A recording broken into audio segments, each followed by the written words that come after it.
Miss Hayani. Di sini Miss ingin menyampaikan materi untuk kelas 7 tentang surat.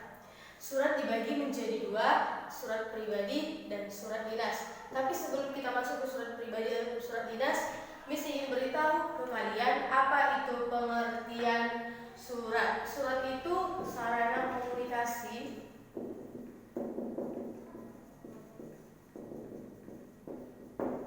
untuk mendapatkan informasi.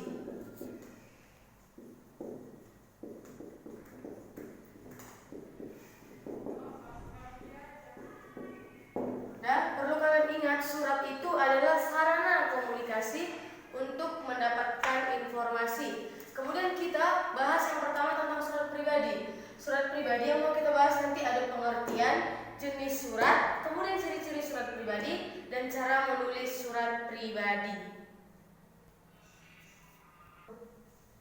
Oke, kita masuk yang ke bagian A, pengertian surat pribadi. Surat pribadi merupakan jenis surat yang berisi keperluan pribadi yang biasanya ditulis secara pribadi dan ditujukan kepada orang lain dengan menggunakan suatu bahasa yang tidak baku. Tapi secara garis besar, sebenarnya surat pribadi tidak mempunyai peraturan yang mengikat. Surat pribadi bisa ditulis menurut selera masing-masing penulis. Meskipun demikian, dalam etika dan penggunaan bahasa yang sopan tentu saja harus tetap diperhatikan sesuai latar belakang dan kepada siapapun surat yang akan dituju. Itulah pengertian dari surat pribadi.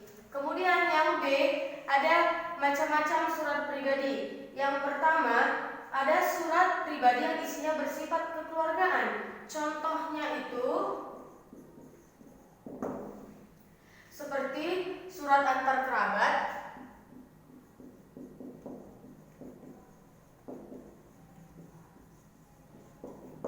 kemudian surat kepada teman,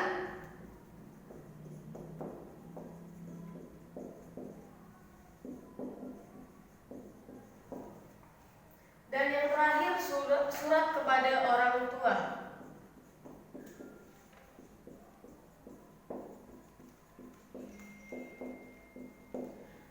Dan kemudian yang kedua ada surat pribadi yang isinya bersifat setengah resmi atau ada hubungannya dengan kedinasan. Contohnya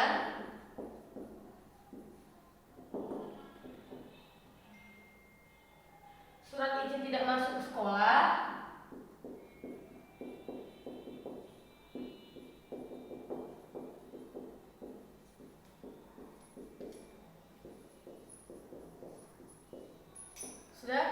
biar kalian lebih memahami mengapa dikatakan surat pribadi padahal berhubungan dengan kedinasan. Di sini surat izin tidak masuk sekolah dikatakan surat pribadi tapi masih berhubungan dengan kedinasan karena ini surat izin tidak masuk sekolah kalian kirim ke dinas ataupun ke pihak sekolah, makanya dikatakan ada hubungannya dengan kedinasan.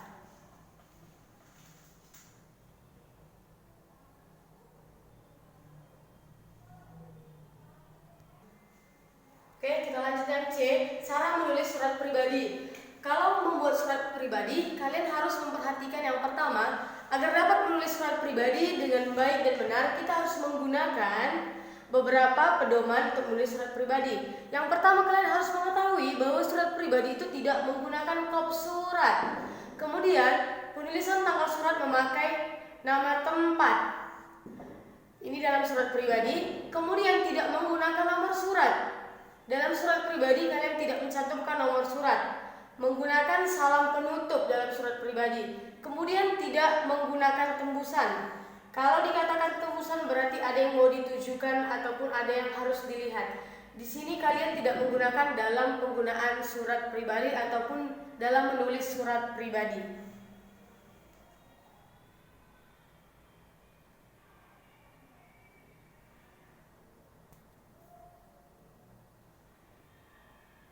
Oke, kita lanjutkan. Bagian D ada bagian-bagian surat pribadi. Dalam surat pribadi itu ada 5 bagian. Yang pertama, alamat dan tempat tanggal pembuat surat. Di sini yang dimaksudkan adalah bagian ini menjelaskan posisi serta waktu yang dituliskan dalam surat. Kemudian ada salam pembuka. Salam pembuka itu berupa sapaan seseorang sebelum menulis surat.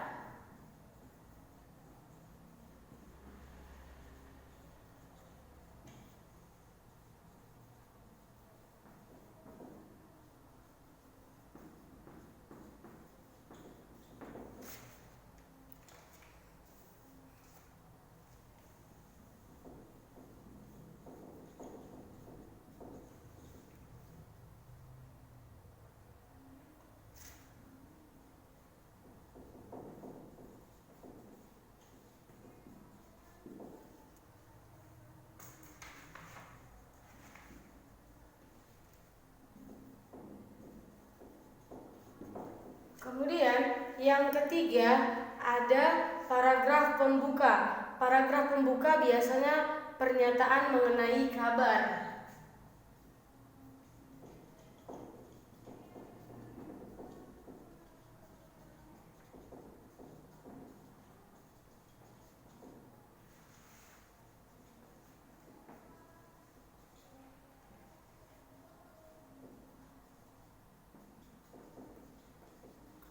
Dan yang keempat, ada paragraf isi. Pada paragraf isi ini berisi inti atau tujuan.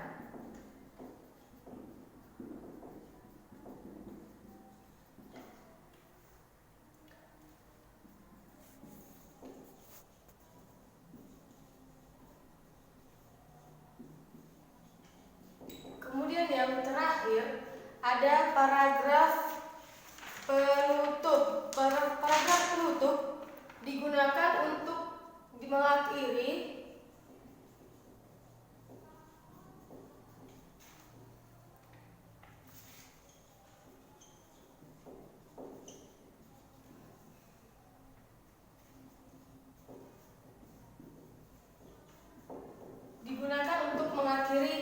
isi surat di bagian paragraf penutup.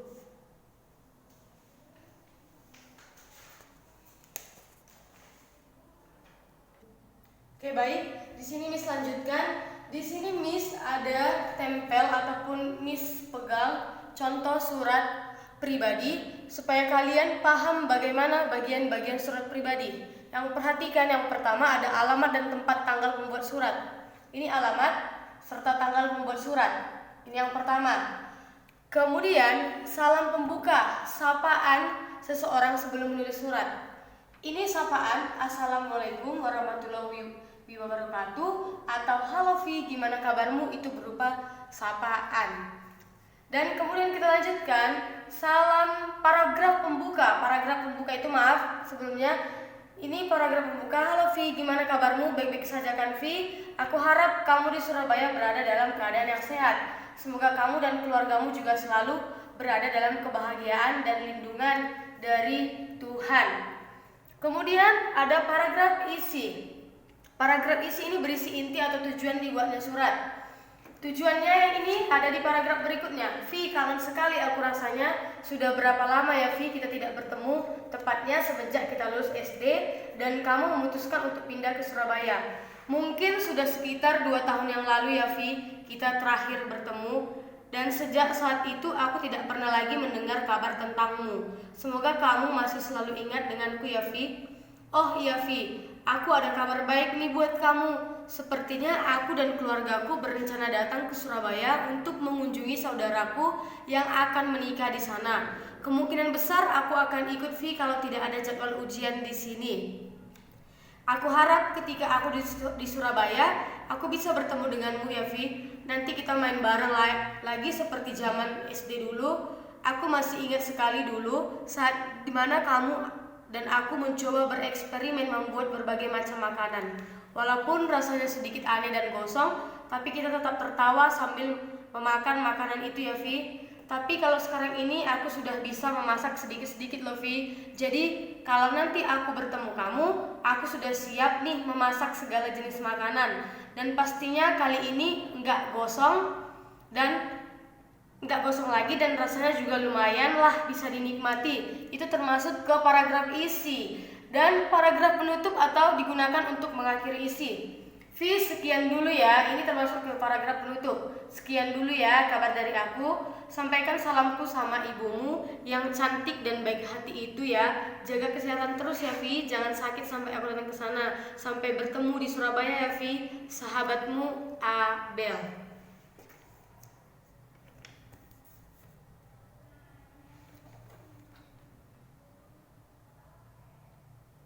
Oke, kita lanjutkan. Yang kedua ada surat dinas. Surat dinas yang mau kita bahas nanti ada pengertian, fungsi, ciri-ciri surat dinas, syarat surat dinas, dan bagian-bagian dalam surat dinas. Kita masuk ke bagian yang A.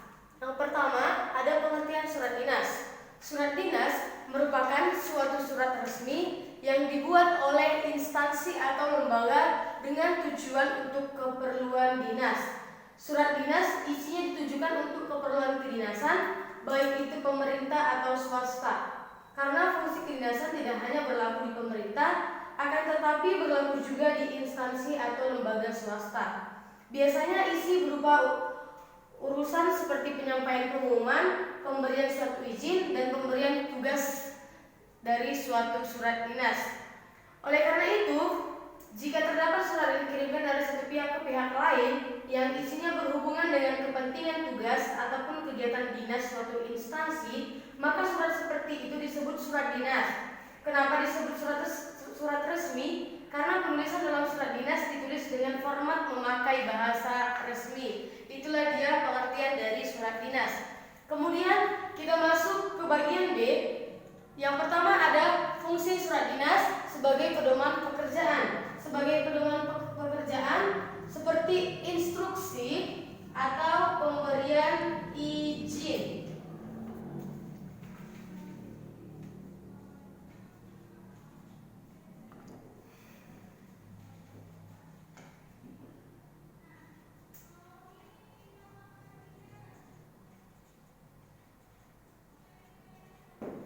Sebagai pedoman pekerjaan seperti instruksi atau pemberian izin, sebagai alat pengingat karena surat dijadikan sebagai arsip.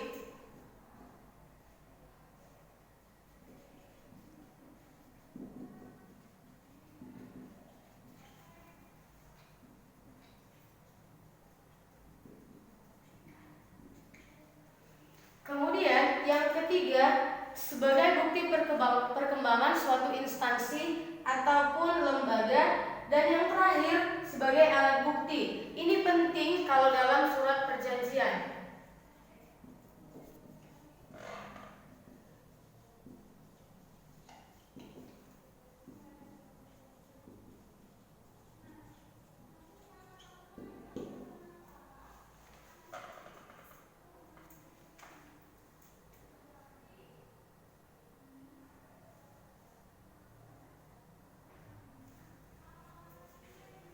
Oke, kita lanjutkan. Bagian C ada ciri-ciri surat dinas. Yang pertama, adanya kop surat dan nama instansi ataupun lembaga.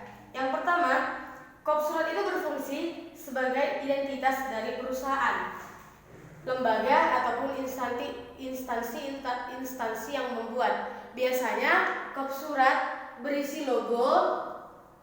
Dia biasanya berisi logo. Kemudian ada nama perusahaan,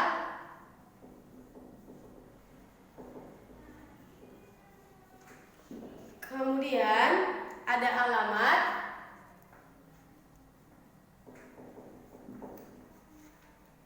kemudian ada nomor telepon,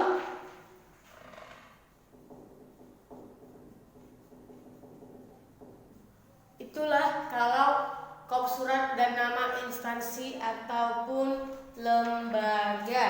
Kemudian yang kedua, adanya nomor surat dan lampiran. Nanti dalam nomor surat dan lampiran ini melengkapi surat yang berupa dokumen pendukung dan merupakan kesatuan dengan surat pengantarnya. Perihal berfungsi untuk memberikan petunjuk kepada penerima surat mengenai masalah pokok surat. Perihal biasanya merupakan tujuan dibuatnya surat.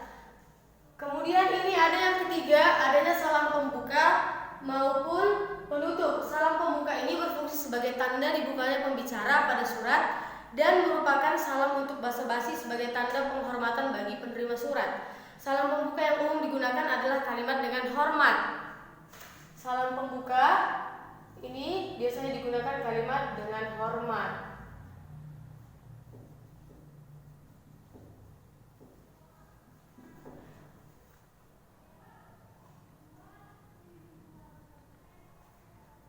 Sedangkan fungsi salam penutup sebagai penutup pembicaraan atau isi surat, salam penutup juga berfungsi sebagai basa-basi penghormatan. Kemudian yang keempat, menggunakan bahasa resmi. Namanya juga udah surat resmi, makanya harus digunakan bahasa yang resmi atau bahasa baku. Kemudian yang kelima, adanya stempel instansi atau lembaga pada surat. Fungsi tanda tangan adalah untuk memastikan identifikasi atau memverifikasi ciri-ciri penandatanganan yang berkaitan dengan kesahan surat dinas yang dikeluarkan. Sedangkan stempel sendiri berfungsi sebagai identitas atau pengenal instansi ataupun perusahaan yang mengeluarkan surat. Dengan stempel, keresmian dari surat akan semakin kuat.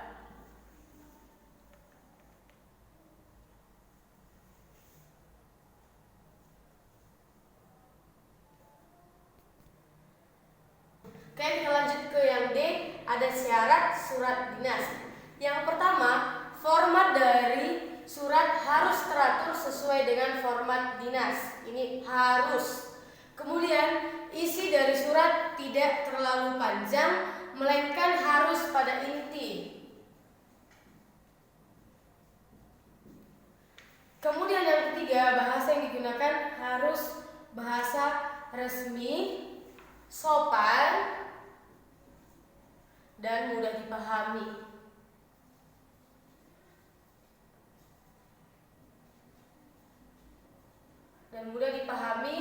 Oleh si penerima surat.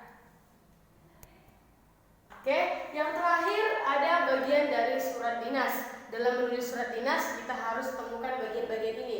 Yang pertama ada tanggal, tanggal kepala surat, tanggal surat, nomor surat, lampiran, perihal, alamat, salam pembuka, isi surat, salam penutup, nama pengirim, dan tembusan. Kita bahas dulu yang pertama, ada kepala surat. Kepala surat merupakan bagian yang paling atas dari surat dinas. Kepala surat ini ada terdapat nama instansi,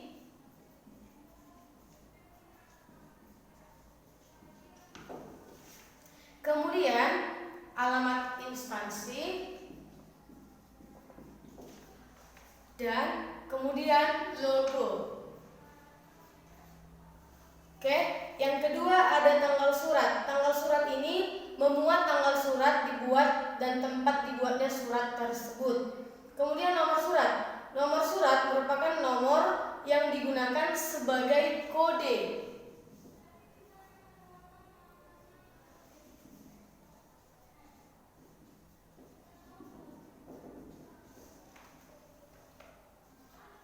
Kode identitas suatu instansi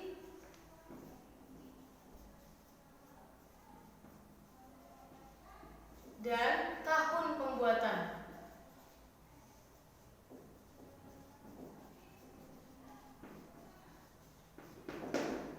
Oke, nomor surat itu kode identitas suatu instansi dan tahun pembuatan surat. Kemudian yang keempat ada lampiran. Lampiran merupakan lembaran tambahan yang berupa dokumen.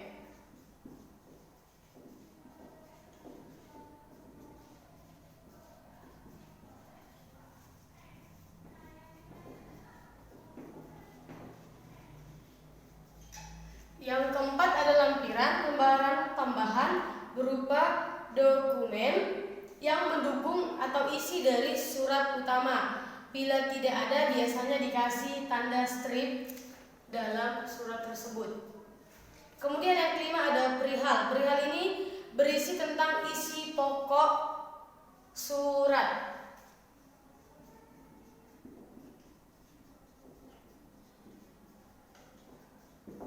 Kemudian yang keenam ada alamat, dan yang ketujuh ada salam pembuka, yang ke-8 ada isi surat, yang ke-9 salam penutup, dan yang ke-10 nama pengirim, serta yang terakhir ada tembusan.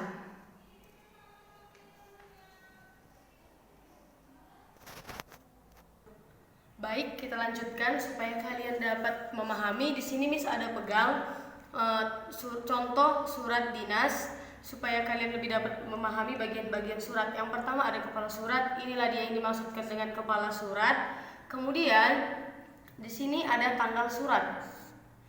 Setelah ada tanggal surat, di sini ada nomor surat. Ini dia nomor surat. Kemudian lampiran, dia tidak ada lampiran sehingga dibuat tanda seperti ini. Kemudian ada perihal, atau perihalnya ini adalah isi pokok undangan operator emis. Kemudian alamat, tadi sudah kita bahas, di sini ada alamat. Dan kemudian salam pembuka. Di sini dia menggunakan salam pembuka yang terhormat saudari yang pertama, kedua, ketiga, dan keempat di lingkungan Kemenak Kabupaten Blitar. Kemudian isi surat. Berdasarkan DIPA, Kantor Kementerian Agama Kabupaten Blitar nomor 02-02-29-90-99/2013 ini tahun tanggal 5 Desember 2012, Seksi Pendidikan Madrasah Kantor Kementerian Agama Kabupaten Blitar akan menyelenggarakan kegiatan yang pertama, penguatan tenaga pengelola data pendidik tahun anggaran 2013. Dengan ini kami mohon bantuannya untuk menugaskan 1 orang operator emis, lembaga atau kecamatan atau kuota terlampir untuk hadir.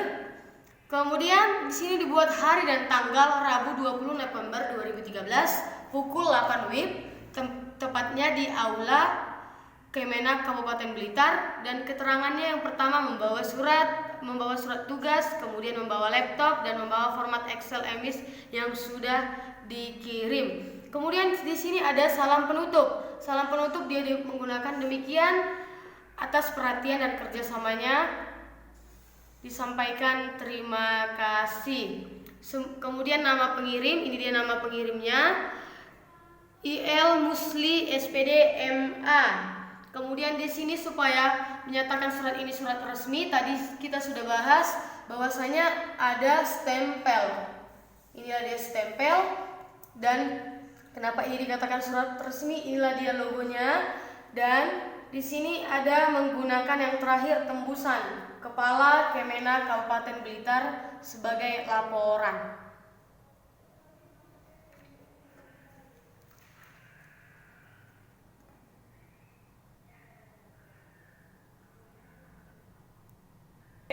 Supaya lebih memahami kalian yang ada di rumah, di sini Miss akan tuliskan beberapa soal untuk menguji pemahaman kalian. Yang pertama, soalnya surat pribadi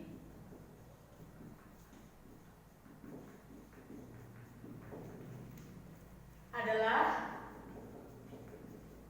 bentuk komunikasi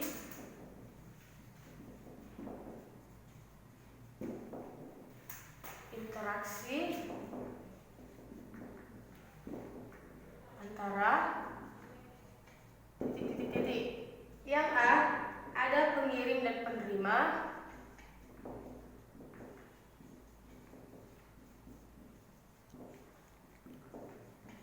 Kemudian yang B, ada penerima, dan yang memberikan.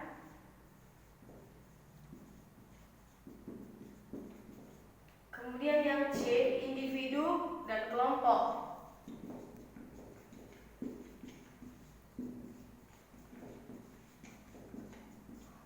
Kemudian yang D, ada kelompok dan kelompok.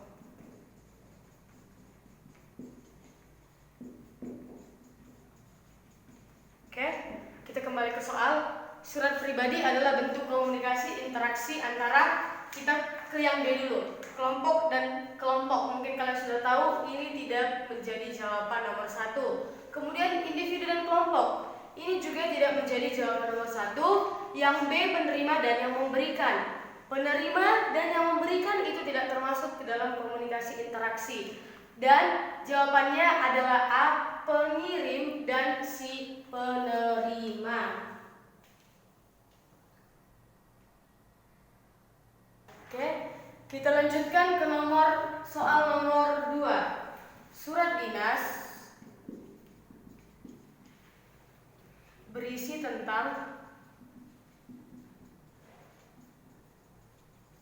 keperluan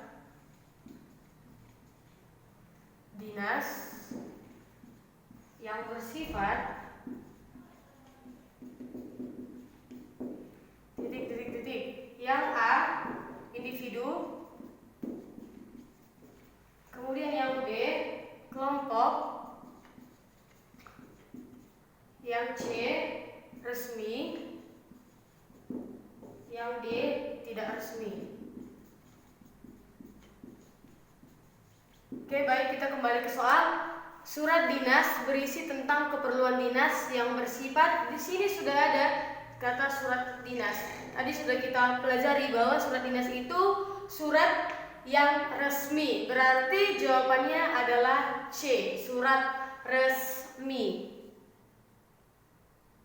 Oke, kita lanjutkan ke soal yang ketiga. Salam pembuka yang tepat untuk surat izin tidak masuk sekolah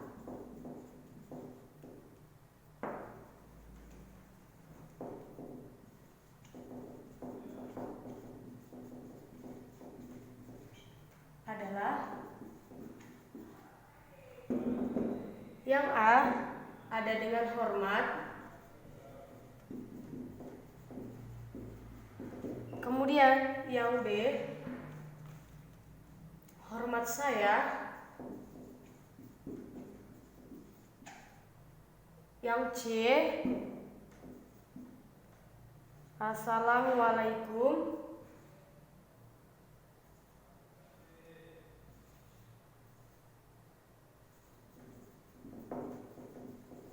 Kemudian yang D, ada salam sejahtera.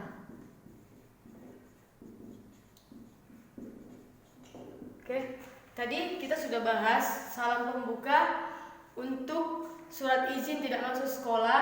Ada tadi Miss buat contoh adalah yang digunakan di sini jawabannya A, dengan hormat. Itu soal nomor 3.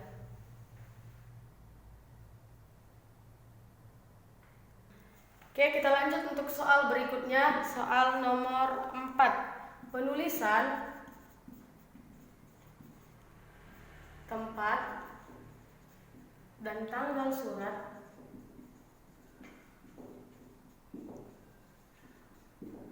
yang tepat adalah yang A, Jakarta,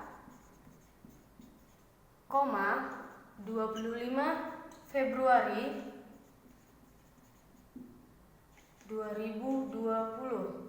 Kemudian yang B, Jakarta, 25 garis penghubung 02 2020. Yang C, Jakarta titik 25/02/2020. Dan yang terakhir yang D, ada Jakarta titik 25 Februari. Oke, penulisan tempat dan tanggal surat yang tepat adalah A, Jakarta 25 Februari 2020. Yang B, Jakarta, 25 garis penghubung 02 garis penghubung 2020. Yang C, Jakarta titik 25 garis penghubung 02 garis penghubung 2020. Dan yang D, Jakarta titik 25 Februari 2020. Mungkin sudah dapat kalian pahami. Jawaban nomor 4 adalah A, Jakarta, 25 Februari 2020. Dalam pembuatan bulan kita harus menggunakan huruf, tidak boleh angka.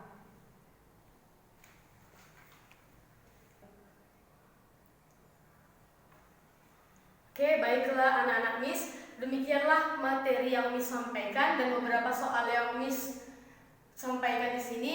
Miss harap kalian dapat memahaminya. Jikalau ada yang tidak paham, mungkin kalian bisa belajar lagi di rumah dan melihat buku kalian. Jika ada salah penulisan atau tutur kata Miss di sini, Miss minta maaf. Terima kasih dan selamat sore.